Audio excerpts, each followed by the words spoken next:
Hey guys, so I wanted to do a quick video on some confusion that I'm still seeing out there with regards to how we get paid and how you reflect that. So let's just review the two options that we as realtors have in Texas to get paid our commission. One is through the seller directly. And this is the most confusing part of this concept. And this is found in paragraph 12. So let's just go to that. And so before we get too deep in the weeds, there's one thing to notice about this paragraph. Okay. Paragraph 12A1 starts out by saying the seller shall pay. Paragraph uh, 12A2 starts out by saying the buyer shall pay. So the broker lawyer committee did a real good job in breaking out the language to signify who pays what. Now, it seems simple, but the confusion comes in paragraph 12A1, where it's the seller shall pay. Now, notwithstanding, if you represent the buyer and the buyer wants X amount of money towards closing costs, that never changed, and that's right here in C. Okay. But again, seller pays that, right? So it's under the seller shall pay section. Now, the language is a little bit confusing here because this is where we put our desired commission as a buyer's agent that is to be paid directly from the seller to your brokerage, and then, of course, indirectly to you. Okay. So it seems clean enough. You put either a dollar amount here or percent of the sales price here, but it says the following amount to be applied to broker fees that buyer has agreed to pay. Now, in my opinion, they should have written in language, other language after this that says fees that buyer has agreed to pay to their agent. Okay, because that's really what this is. The following amount to be applied to brokerage fees, it even calls it out.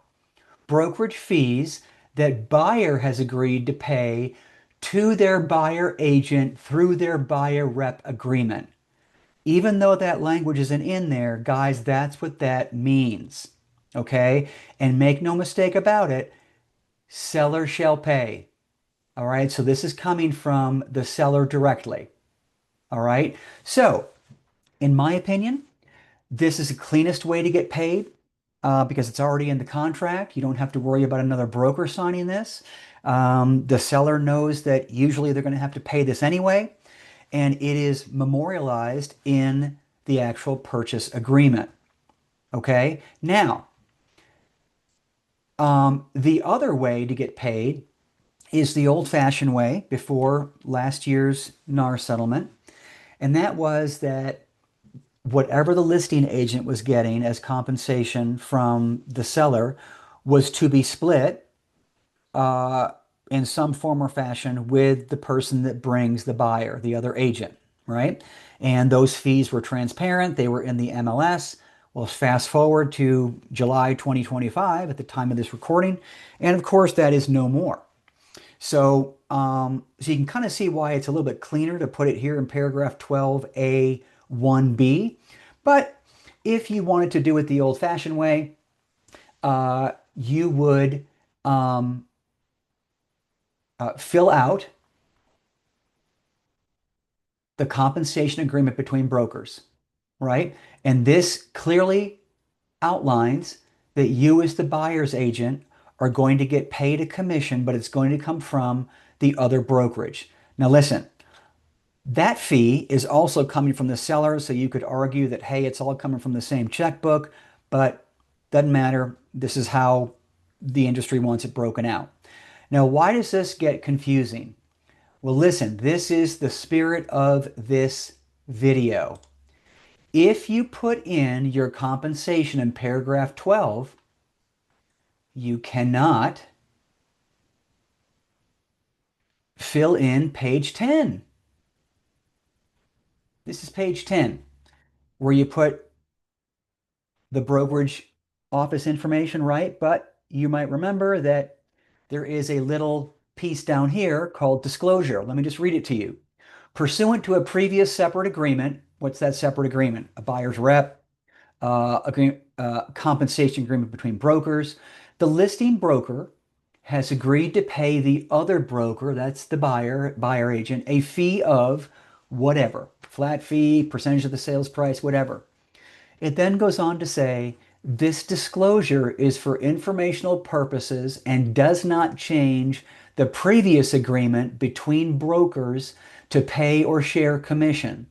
So, the previous agreement between brokers is the operative word, is not what we just reviewed in paragraph 12. Why?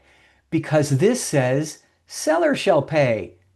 It doesn't say the broker shall pay, it says the seller shall pay. So you cannot have two competing statements with regards to agent compensation in the 1 to 4. So if you put compensation in paragraph 12, you got to leave this blank because this entire language here is only used for if you're getting paid as a result of a split from the listing agent. Okay? Even though it says this disclosure is for informational purposes and does not change the previous agreement between brokers to pay or share a commission, the key takeaway is that previous agreement between brokers, not broker and seller, the two brokers. So the takeaway from this video is that you cannot have something in paragraph 12 and something down here. Okay? Hope you found the video helpful, and we will see you next time.